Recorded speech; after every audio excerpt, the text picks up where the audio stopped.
In today's lesson, we'll be learning about adding and subtracting polynomials.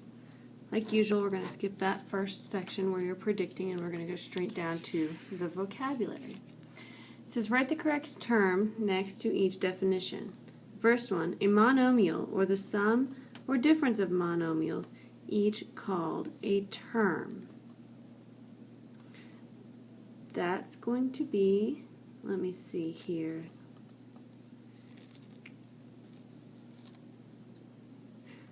Sum or difference of three monomials. Let's start with this one. The sum or difference of three monomials. Three, you guys may know from English class, the prefix tri. So three monomials is going to be a trinomial. Okay. Let's see, the form of a polynomial that is written with the terms in order from greatest degree to least degree. In other words, for degree would be exponent or power. And that's going to be standard form.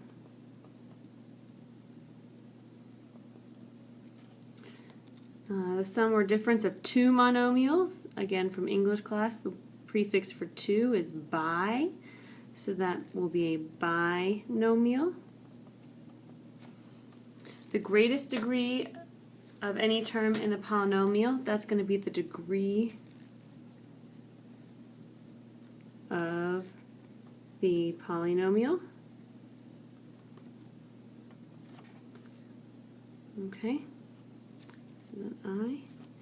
The sum of the exponents of all variables in a monomial.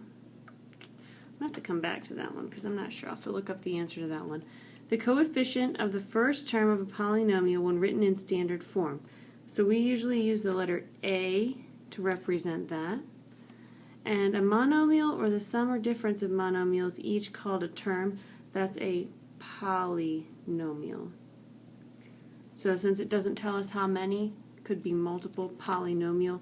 Again, this one I'm going to have to come back to. Okay, let's move on over.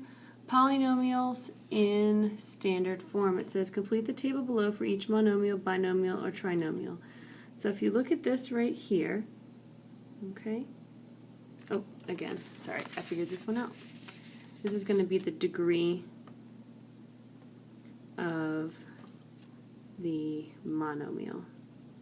So one of the good test-taking strategies is if you don't know an answer, you can leave it blank, and then maybe later on you'll be able to figure out what the correct answer is based on another problem, and that worked for me pretty well right there. So just a little test-taking tip. Alright, now back over here. It says polynomials in standard form. Complete the table below for each monomial, binomial, or trinomial. So for this one, the degree, this is x to the second and y to the first, so the degree is going to be 3. We add those exponents, 2 and 1. Monomial, binomial, or trinomial, there's only one term here. That makes it a monomial. Okay, this one right here, if we look at the variables, we've got 3 terms here. We look at the variables, they each have a power of 1. So since they have a power of 1, the degree is going to be 1.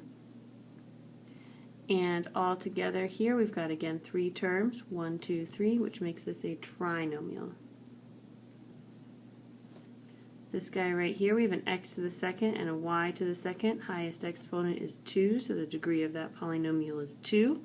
We have 2 terms. We have a 9x squared and a negative 81y squared, so 2 terms makes that a binomial.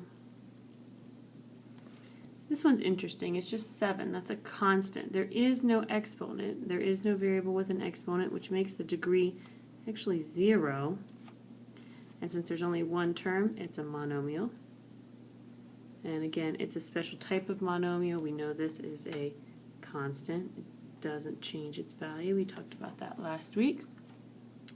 And then this one right here, again, 2 terms, an 8y and a 3. So our degree, highest exponent, degree is going to be 1. 2 terms makes that a binomial.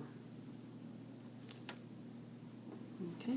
Find the sum or difference. So this is very much like combining like terms. This one's easy enough because we have a plus here. So really we can think about this as 3x squared plus 8 plus 4x squared minus 6x. So we can just drop those parentheses and then combine like terms. So 3x squared and 4x squared, together that makes 7x squared. Negative 6x or minus 6x, there's nothing to combine with that. And then a plus 8 as our constant, so we just add plus 8.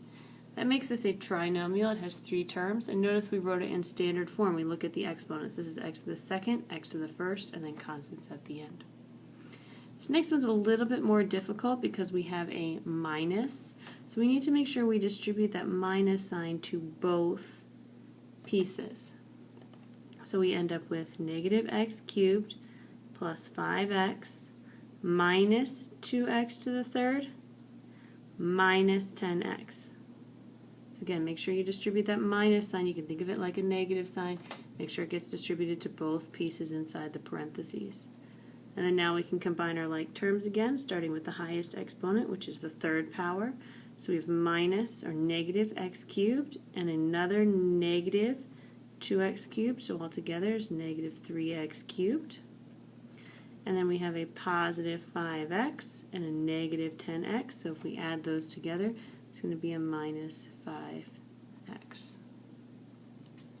Moving down to example number 3, this one's adding again, so we don't have to worry about distributing anything, so we can rewrite it without parentheses. Okay, and then in order of decreasing exponents, to put these in standard form, we have 4x squared and we have a positive x squared, so together that makes 5x squared. We have a negative x and a negative 3x, and notice I'm grabbing that minus sign, which we can think of as a negative sign. That's going to be negative 4x.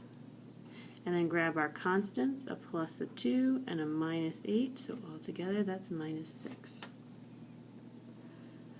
Last example, again we have a minus, so we have to subtract everything inside those parentheses, so we think about distributing the negative sign to all 3 pieces of that trinomial. So we have 3x to the fourth plus 2x squared plus 1 minus x to the third minus a negative 5x, a minus is a plus 5x, minus a negative 4, a minus 4, so 2 negatives make a positive, plus 4. We can find all of our like terms. We only have one term that has a 3x to the fourth, so we can write that one singularly, 3x to the fourth.